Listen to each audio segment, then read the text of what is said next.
No es una historia que me guste contar mucho, pero la primera vez que escuché sobre la Mara Salvatrucha fue hace ya como unos 6 o 7 años. Un día que me estaban despidiendo de un trabajo y la jefa me advirtió que la Mara Salvatrucha estaba muy activa en el área, estaban reclutando a chamos como yo, así que tuviese mucho cuidado. MS-13. MS-13. MS-13. MS-13. MS-13. Una de las pandillas callejeras más infames y temibles del continente americano. La policía estima que ocurrió un homicidio cada hora. Venden drogas, cobran impuestos de guerra. Lo que comenzó como una hermandad barrial de jóvenes exiliados por la guerra civil se transformó en una de las principales organizaciones delictivas del continente.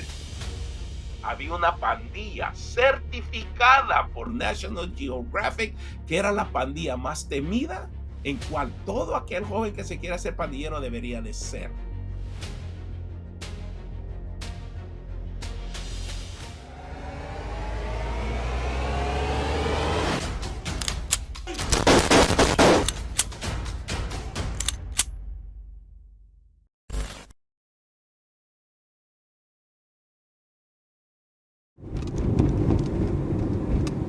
Vamos a ir a Meridian Park a encontrarnos con Carmen Rodríguez, una periodista del Tiempo Latino que tiene años ya reportando sobre la MS-13 y la presencia aquí en DC.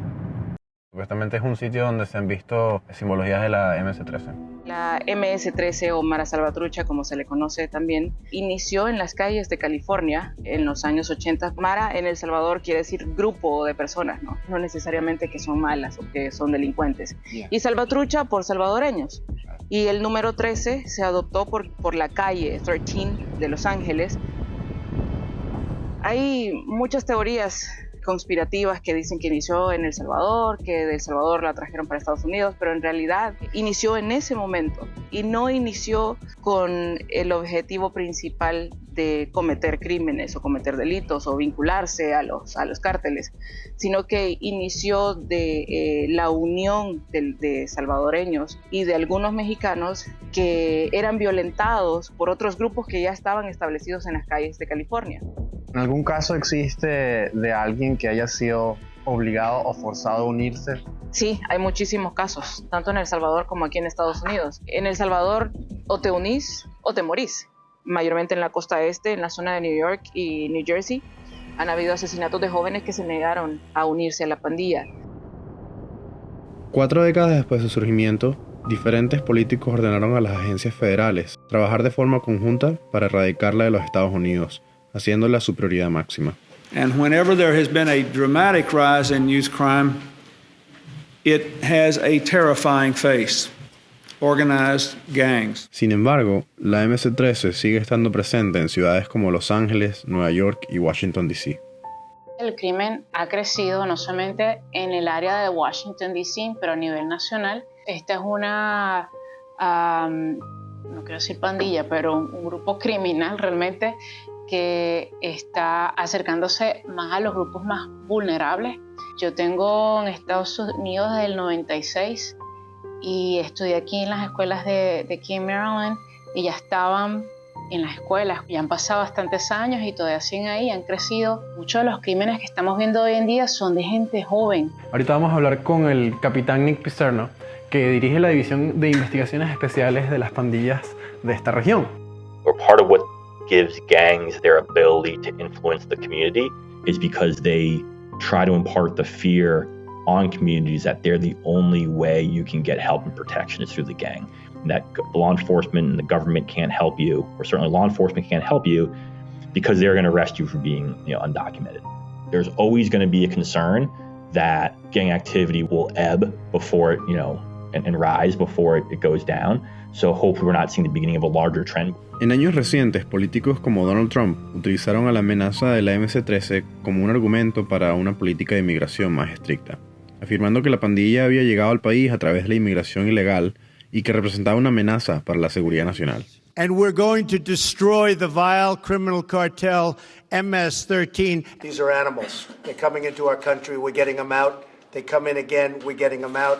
We need strong immigration laws. Lino, tú trabajas con Restorative Justice, justicia restaurativa. Esta iniciativa me comentas que sirve para asesorar y educar a jóvenes de alto riesgo. ¿Qué opinas cuando se refieren a los miembros de pandillas como la MS-13 como animales? Yo creo que cuando tú tomas a una persona y la tratas como animal, siempre una acción va a tener una reacción. Y esa reacción no va a ser nada saludable. Entonces, ¿qué sucede? Que estos muchachos van a pelear hasta con las uñas que no tienen. Cuando tú no tienes ninguna opción para poder sobrevivir, lo que sucede normalmente es que eso se va a expandir. La MS creció tanto que pues ahora, imagínate, ahora hay 60,000 miembros presos en El Salvador. Cuando uno es pandillero por vida y te lo está repitiendo la misma policía, ¿verdad? Para uno hacer un cambio, uno tiene que creer que uno ya puede hacer un cambio en su vida. Alex Sánchez es uno de los fundadores de Homies Unidos, una organización que brinda a los jóvenes que han formado parte de pandillas un espacio seguro y habilidades para reinsertarse a la comunidad. La policía se ha metido detrás de mí investigándome y tengo más de 22 años haciendo este trabajo y todavía en el 2009 me quisieron acorralar. Según las autoridades, la pandilla tiene entre 8,000 y 10,000 miembros en todo Estados Unidos y han sido responsables de una serie de crímenes violentos, desde extorsiones, secuestros hasta asesinatos. ¿Por qué subió la violencia en los Estados Unidos? Fue porque el gobierno estadounidense estaba directamente dando armas a nuestras comunidades aquí en Los Ángeles para agarrar fondos para hacer guerras en otros países. El toque violento en los crímenes de la MS y en muchos casos es sádico. Es extremadamente violento. No solo usan armas de fuego, mayormente utilizan armas cortopunzantes o machetes o corvos. Esto era un problema muy grande. Esto aquí, oh man. Bueno, que cerquita de la escuela se agarraban a machetazos, así estaba la cosa, mala. Esta característica las autoridades la han seguido de cerca porque es una marca muy particular de la MS. MS-13 motto is kill, rape, and control. Two teenagers who are accused of murdering a woman as she returned home from work. Yeah, we've been following this story. ABC 13 sources tell us both suspects are in fact members of the MS-13 gang. Uno no quiere regresar a ser un nadie, ¿verdad? Y a veces, pues, la comunidad que te provee la pandilla, a veces es una comunidad, un estilo de vida, una familia alternativa, ¿me entiendes? Que quizás tú no lo encontraste. Es bien difícil que tú puedas desconectarte de no solo la MS, sino que de diferentes grupos, porque para eso hubo un proceso. Entonces, ¿qué sucede? Que eso es como una ley callejera, y tú tienes que respetarla.